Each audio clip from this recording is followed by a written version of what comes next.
Hey y'all, Abby Wambach here. I am so happy to be here with you and be a part of your UN Girl Up Summit. I think what you're doing and putting yourself in this environment to learn from leaders and other people and each other to figure out ways where you can best serve our world to make it a better place.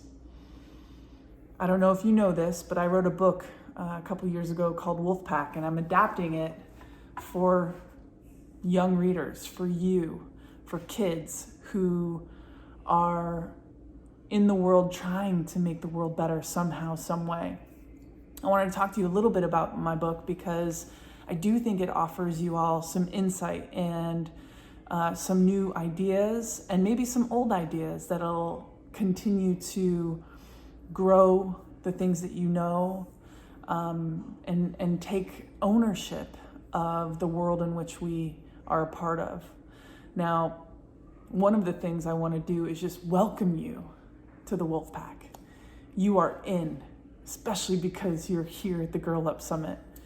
I learned so many things. I used to play on the women's soccer team. I don't know if you remember me, but I played on the soccer team for over a decade, and I learned these valuable rules, these valuable philosophies and ideas of the way to connect, the way to push each other, the way to lead in whatever space that you're in, because we're all leaders here, aren't we not?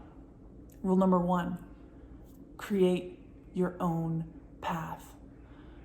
You know, when I was a young kid, people always asked me who my favorite player was. And the truth was, it was Mia Hamm and Michelle Akers, 2 players that I looked up to. They played my position and I wanted to be them.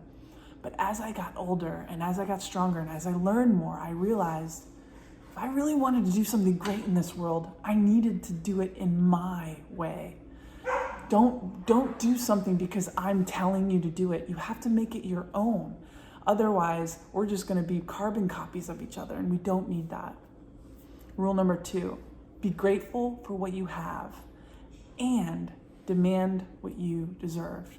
Oftentimes, girls and women are only given one emotion that they can have, and that's to be grateful. I'm trying to eradicate that, although being grateful is positive, being grateful is important, being grateful is amazing. We also have to learn how to demand what we deserve, because too often, we are raised to believe that things are given to us. But the truth is, we earn things. We earn the spaces that we're in. We earn the time to talk. We earn the leadership that we get. Demand what you deserve. Rule number 3, lead now from wherever you are. You know, nobody goes around saying, oh, you're a leader. Oh, you're a leader. Oh, here is your leadership badge. Now go and lead.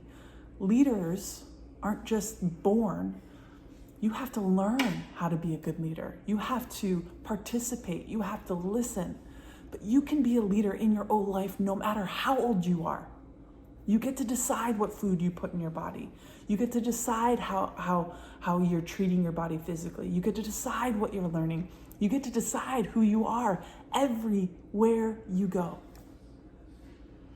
Number 4, failure means you're finally in the game. For me, because we've been fighting an uphill battle, trying to get the seats at the table, trying to earn respect, trying to not be compared against our male counterparts, oftentimes us women feel like we have to be 100% perfect while our male counterparts are over there and they're failing up. We've heard Michelle Obama say that. Men get to fail up. Well, here we are trying to be perfect, and we need to understand what failure is. Failure at the basic level is growth. Failure means that's just information. It gives you information to direct where you need to spend more of your time or not. Failure is fuel. Use it. Don't deny it. Don't turn your back on it. The greatest things in my life have come from the times that I've failed the biggest. Let that be the same for you. Number 5, be for each other. Us women, because we have this idea and understanding that we only get 2 seats of every table of 10. I want to tell you that's a scarcity mentality, and we need to stop believing in it. We have to understand that there are 10 seats at the table. You have to be for each other. We can't be competing against each other for those 2 seats. We need to be competing all for those individual seats. And we have to help each other along the way. Number 6, believe in yourself. Demand the ball. Have you ever found yourself in a room full of people, both boys and girls, and the boys are talking a little bit more than the girls, or the boys are being listened to more than some of the girls? If you never say what you want, if you never demand what you deserve, how do you expect to ever get it?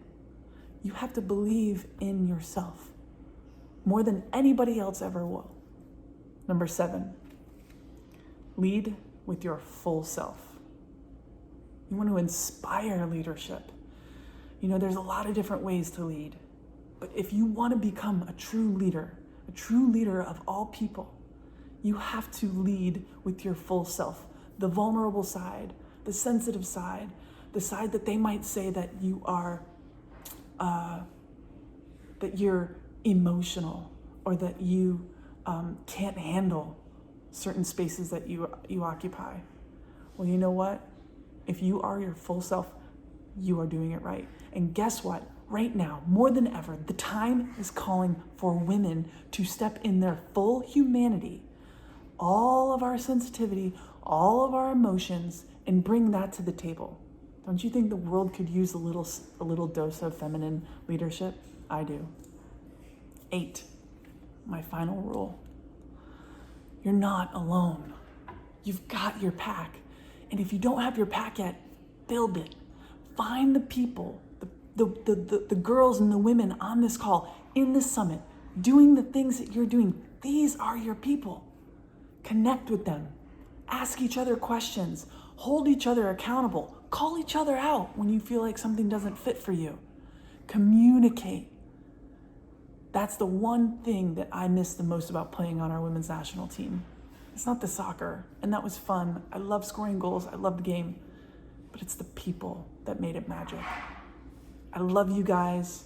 I'm so proud of you for being here, for putting yourself first, for trying to learn all of the valuable lessons it's going to take to become the very best leader that you can become. Take care.